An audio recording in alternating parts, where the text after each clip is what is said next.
Welcome to the WanderLearn show. I'm your host, Reinhold Tapon. I'm going to be reviewing Reinhold Messner's brand new book that's coming out today, November 1st, 2025.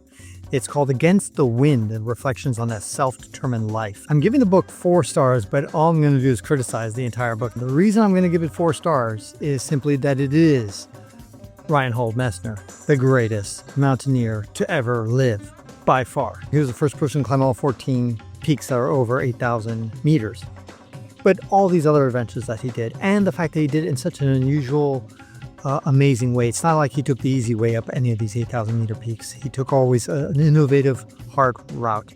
And he walked across Antarctica. He walked across the Gobi Desert when he was 60. He did many other feats, and he's an amazing guy. But let me start off with a story, though, of how I first met. The only time I actually bumped into Reinhold Messner by accident. It was actually on New Year's Eve, December 31st, 2016, and I was in Rwanda, and I was there with Rejoice Tapon, and we were getting ready to hike up a mountain, and he was with a small group of people, and I saw his big, wild, bushy hair that he has, and I thought to myself, that's Reinhold Messner. And I went up to him and I said, excuse me, are you Reinhold Messner? And he said to me, and he just kind of turned around and just grumbled. Didn't give me like a real answer. I was like, what the hell? What an unkind person. And so then I thought, okay, well, I told Rejoice, I said, hey, that's probably the most famous, not probably, the most impressive, famous mountaineer in history. And she goes, wow, I'm going to go get a selfie with him. So she went off and, just introduced, hi, I want to get a selfie with you. And then he's like, okay. And then he took a selfie, and that's what you see here on the screen. So now maybe he felt funny saying no to her, she's better looking than I am, and maybe he felt bad that he's in Rwanda and saying no to an African person who's a fan, and worse as I'm just some white dude and he's had a million people like me trying to get his attention. Anyway, regardless, what I thought was really funny, and I kind of chuckled in the book when I read in his book, he says, quote, approachability and sociability have never been my strong points. And that is so true. And that's actually one of the things that kind of characterizes his whole book, is that he's very self-deprecating. He admits to his flaws and his shortcomings. And moreover, he quotes verbatim long pages and pages of other people who are criticizing him. And he then defends himself. All these critics is the wind, that headwind that he has been facing all his life. And so he's reflecting on all of these challenges that he's had to face, all these people who are critical of him and things like that. And I'm like, okay, I get that. I understand that. But at the same time, I just thought it was ridiculous. I'll give you an example. One of the things he spends about a quarter of the book talking about is how his brother, whose younger brother, I think he was 2 years younger than him, his name is Gunter, died on Naga Parbat, which is one of the 8,000 meter peaks. I think it's in Pakistan. Really tough mountain. It was their first 8,000 meter mountain. They did it without oxygen. They went up, and when they got to the summit, he wanted to go down the other side, because Gunter, when he got to the top, was completely screwed up. He was disheveled. He was just weak. He had altitude sickness. He was in a horrible state. And going back the way they came, they felt it was going to be too dangerous. Just because it was really hard, very steep, and they just didn't feel like they had the equipment and the skill to make it down, especially Gunter in his weakened state. And Reinhold figured that maybe going on the Rupal face, which is on the other side of the mountain, traversing it, would be a little bit easier. In some ways he was right, in some ways he was wrong, because in the end he was able to go down the face, but his brother died in an avalanche. Or so Reinhold said in many of his books. And I've always believed Reinhold. I was like, why? I have no reason to disbelieve him. But apparently, I just found out in reading his book, Against the Wind, is that he's got a lot of critics who came up with other stories, and people who are on his climbing project, not with him at that moment, but who were on the team on the mountain when he went up with his brother, came up with other stories. They said, he was planning all along to do a traverse. He went up to the mountain by himself and he left his brother behind. His brother fell on the other side of the mountain, not on the side of the Rupal face, which is what Reinhold was claiming. And on and on. And he spends so many pages talking about this whole thing and defending his perspective and saying that he was right and these critics were wrong. Sorry, quick change of scenery. I'm here in the mountains of California to pick up where I left off because my battery ran out.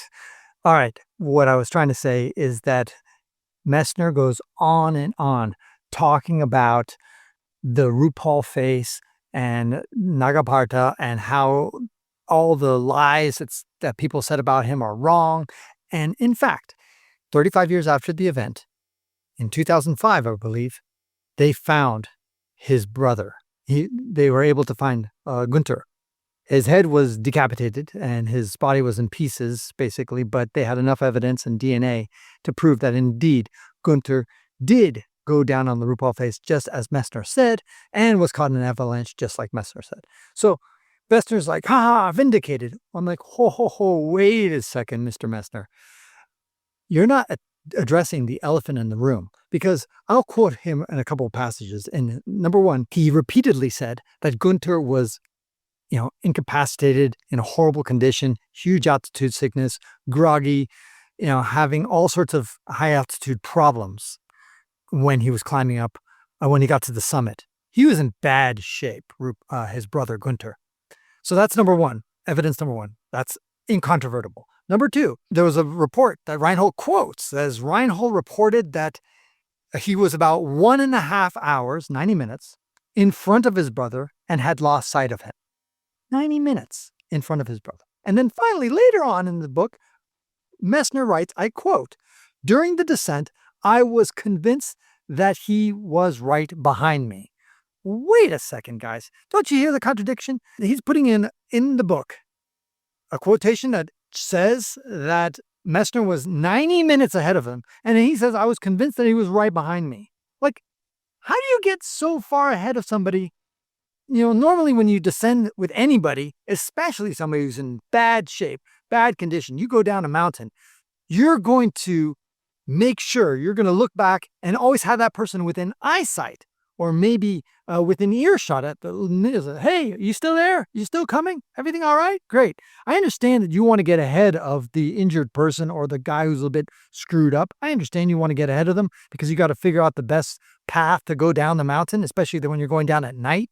I understand that, and glaciers are kind of funny in that way. There's no excuse to be 90 minutes ahead of your partner. Then you're like, you might as well not even be on the mountain at that point. And once you realize, now it's okay to get out of earshot, out of eyesight, but then what do you do? As the moment you realize that, shit, I got ahead of this guy, what do? You turn around and you get back together with him and try to wait for him, or start walking back up the mountain to find out where he is, where you guys disconnected. To me, that's just doesn't make any sense. So he says in another part, the very nature of the glacier also caused us to be so far apart. I've traveled all over glaciers. There's no glacier that forces you to be 90 minutes away from your partner. So to me, this is the elephant in the room that Messner doesn't address after all his pontificating, all his things, talking about his detractors, his critics, and he's going on and on about it. He doesn't address the core issue. The core issue is that he screwed up. He should have just said, I take responsibility. I screwed up. I should have been not 90 minutes ahead of my brother. I should have been by his side, or at least within eyesight or earshot of him. And I didn't. I was either selfish, disoriented. I was eager to get down. I don't know. Make up an excuse. But the bottom line is he screwed up, and he should just admit to that. And he doesn't. And I think that's the shortcoming of the book. Quote, Messner explains that it's standard practice among mountaineers for the partner who is feeling fitter to go first to find the best way down through the crevasses. Of course, he's right, but not 90 minutes ahead of your partner. At that point, you might as well, it's totally useless. I just wish that he, hadn't spent so much time talking about his critics about that particular climb and focused on the key mistake that he made and just take responsibility for it and move on. There's another bewildering part of the book. I quote this is a long quote, so bear with me. I have been ostracized, slandered, and harmed by people I have shared personal bonds with. The worst thing for me was when I was kicked out of my family home at the age of 75 by my wife. I was given no warning or reason. Wait a second, hold on. She was given no warning or explanation? Really? Are you like Mr. Clueless? I know you're the greatest mountaineer ever, but how can you not have any idea when he says, I was given no warning or reason? You are Captain Oblivious if you have no idea why your wife is kicking you out of the house. That's a strange thing. He also mentioned that he's got heart surgery twice, which means that we may not have mighty Reinhold Messner around for us for long, which is a shame because he's contributed so much to the community. He also said something interesting. I didn't know that he had failed to 3 of the 8,000-foot mountains that he attempted. I like this one quote that he quoted by Nietzsche. He says, "There are 2 types of tragedy in our lives, not reaching our goals, and even worse, reaching our goals." Anyway, what do I say? Like I said at the beginning, this is a 4 out of 5-star book. Why? Because it is Reinhold Messner, a god among all mountaineers. He is the legend, the GOAT, the greatest mountaineer ever, greatest climber ever. I mean, he's just amazing. So I respect and admire him. And so even though the book itself is somewhat disappointing, I'd still like to get into the soul and the mind of him. And what I find so sad is that he is so thin-skinned that he lets these critics get to him. It's like the person you admire and you respect so much, you would think that, who does he need to impress? Who does he need to prove? Like, what the hell? It's sad. This quote from a Finnish philosopher: "No one has ever erected a statue of a critic." Reinhold Messner, you should think about that. Nobody's ever done that. So don't pay attention to critics. Just do your own thing. You're amazing. And read Reinhold Messner's book. There's a link down in the description below if you want to learn a little bit more about it. This is Francis Tapon encouraging you to wander and learn and read. And that ends this episode of the WanderLearn podcast, where we explore travel, technology, and transformation. If you'd like to see the show notes with links to what we've talked about, go to wanderlearn.com and click on this episode. If you'd like to connect with me, just remember F Tapon. That's my first initial and my last name. F Tapon is always my social media username. My website is ftapon.com. Do you want to leave me an anonymous voicemail where you can make a comment or ask a question?